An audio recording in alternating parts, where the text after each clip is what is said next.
HSC 26 batch, special ব্যাচের জন্য special একটা রুটিন। রোটো ডিএমসি তোমাদেরকে বরণ করে নিচ্ছে একটা সমগ্র উইক দিয়ে। তোমরা হয়তো বা অলরেডি এই যে 29 তারিখ এবং 30 তারিখের দুইটা লাইভ সেখানে অ্যাটেন্ড করে ফেলেছো।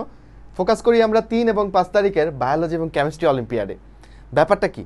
অলিম্পিয়াড মানে একটা ভয় ভয় ব্যাপার, অনেক বড় একটা পরীক্ষা মনে হয়, অনেক প্রস্তুতির ব্যাপার মনে হয় না। এইখানে তোমাদের রেসিজুয়াল নলেজ থেকে তোমরা আসলে পরীক্ষায় পার্টিসিপেট করবে। এক্সট্রা করে কোনো প্রিপারেশনের দরকার নাই। স্কুলে যা শিখেছো, এমনিতে চারপাশ থেকে যা শিখেছো, সেগুলো থেকেই অ্যান্সার করার চেষ্টা করবে।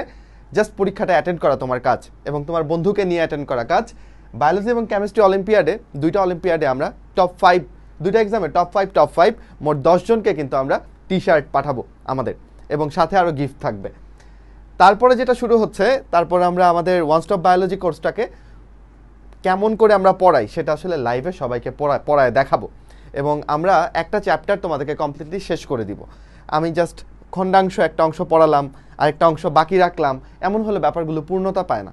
তো আমরা যখন একটা কিছু করি, কমপ্লিটলি করার চেষ্টা করি। তাই আমরা একটা দুইটা ক্লাস না রেখে টোটাল 4টা ক্লাস রেখেছি। কোন চ্যাপ্টারের উপর? জুলজি বা প্রাণীবিজ্ঞানের প্রথম চ্যাপ্টারের উপর। তোমরা ভাবতে পারো আগে বোধহয় বোটানি পড়তে হয়, তারপর বোধহয় জুলজি। এরকম ব্যাপার নাই কলেজে বোটানি এবং জুলজি একই সাথে শুরু করতে হয়। আমরাও শুরু করছি জুলজির প্রথম চ্যাপ্টার দিয়ে। তো এখানে প্রথম দুইটা ক্লাসের আমাকে তুমি পাবা 7 এবং 8 তারিখে, 10 এবং 11 তারিখে সাদি ভাইকে পাবা। এই 4টা ক্লাসে আমাদের সাথে থাকলে একটা চ্যাপ্টার কিন্তু তুমি কমপ্লিট করে ফেললা, একাডেমিক এবং অ্যাডমিশন। এবং বাকি সবগুলো চ্যাপ্টার যদি কমপ্লিট করতে চাও আমাদের সাথে, তাহলে যুক্ত হতে হবে তোমাদের ওয়ান স্টপ বায়োলজি 3.0, একদম ব্র্যান্ড নিউ এই কোর্সটাতে। বায়োলজি কমপ্লিট সলিউশন বলতে পারো। আচ্ছা, ক্লাস নিয়ে কি শেষ আপনাদের কাজ? না, আরও একটা পরীক্ষা। তোমরা ভাবতে পারো পরীক্ষা মানে দুর্যোগ, রোটো ডিএমসির পরীক্ষা মানে উৎসব, কারণ পরীক্ষা মানেই পুরস্কার। এবং এই পরীক্ষাতেও কিন্তু প্রাণীর বিভিন্নতা এবং শ্রেণীবিন্যাসের উপর আমরা একটা এমসিকিউ এক্সাম নিব। এটাও 13 তারিখ হবে। দেখো, পরীক্ষার পর ক্লাসের পর কিন্তু গ্যাপ নাই বেশি একটা। কেন? কারণ আমরা চাই যারা রেগুলার ক্লাস করে রেগুলার পড়ে ফেলে তারাই যেন পুরস্কৃত হয়। হ্যাঁ, ক্লাসের পড়া ক্লাসে শেষ করব আমরা, এবং তোমরাও সাথে সাথে পড়ে ফেলবে। 13 তারিখে এই এমসিকিউ পরীক্ষাটায় অ্যাটেন্ড করবে। আচ্ছা, কখন হবে পরীক্ষা, কোথায় হবে, এগুলো নিয়ে তোমার কনফিউশন থাকতে পারে। বায়োলজি এবং chemistry olympiad including this exam, সবগুলো পরীক্ষা কিন্তু রোটো ডিএমসির সবগুলো পেজে, সবগুলো মানে মেইন যে আমাদের গ্রুপ, সেই গ্রুপে তোমরা কিন্তু ঠিক রাত 9টায় তুমি লিঙ্ক পেয়ে যাবে।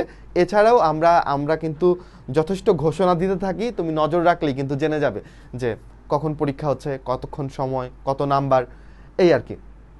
তো সকল ক্লাস গাইডলাইন এবং পরীক্ষা হবে ঠিক রাত 9টায়। এই ব্যাপারটা একটু তুমি দেখে রাখতে পারো। আর আমাদের ইউটিউব চ্যানেলকে ফলো করতে পারো। প্রচুর ফ্রি ক্লাস কিন্তু সেখানে আছে। তোমরা যদি চাও যে ভাইয়ারা হয়তোবা স্লো পড়াচ্ছে, ভাইয়ারা হয়তোবা শুরু করতে দেরি করছে, আমার তো তর্স হচ্ছে না, আমি আগে পড়ে ফেলবো, আগে আমি বোটানির ফার্স্ট চ্যাপ্টারও করে ফেলবো, আমাদের ইউটিউব চ্যানেলে চলে যেতে পারো। একদম ডিটেলসে বায়োলজির মোটামুটি 70% কমপ্লিট করা আছে। ঠিক আছে? তো তুমি খালি দেখবা আর করবা। আচ্ছা, তারপর তোমাদের 26 ব্যাচের জন্য আমাদের কিন্তু একটা স্পেশাল গ্রুপ রয়েছে, এইচএসসি ফাউন্ডেশন গ্রুপ, যেটা এইচএসসি 26 ফাউন্ডেশন গ্রুপ, যেটার ক্যাপশনে মানে যেটা লিঙ্কটা ক্যাপশনে দেওয়া আছে, তুমি কিন্তু চেক আউট করতে পারো, সেখানে জয়েন করতে পারো। ওইখানে আমরা তোমাদেরকে নিয়ে ডেডিকেটেডলি কাজ করবো, এবং এটা উইদাউট এনি কস্ট অবশ্যই। আর যে কোনো কিছু জানতে তোমরা আমাদের রোটো ডিএমসি 2.0 পেজে মেসেজ করতে পারো, অথবা এই নাম্বারে কিন্তু তোমরা হোয়াটসঅ্যাপ করতে পারো। সো সেন্টার থেকে এটুকুই কথা ছিল। 26 ব্যাচ আমরা নড়ে চড়ে বসেছি। তোমরা সজাগ হয়েছো কিনা পড়াশোনার জন্য একটু জানাও কমেন্টে। আর বন্ধুদেরকে জানিয়ে দাও এই সপ্তাহের জন্য সবাই যেন প্রস্তুত থাকে, ক্লাসগুলোর জন্য যেন প্রস্তুত থাকে, অলিম্পিয়াডের জন্য যেন প্রস্তুত থাকো। সো সবাই ভালো থাকো। আসসালামু আলাইকুম, দেখা হবে ক্লাসে।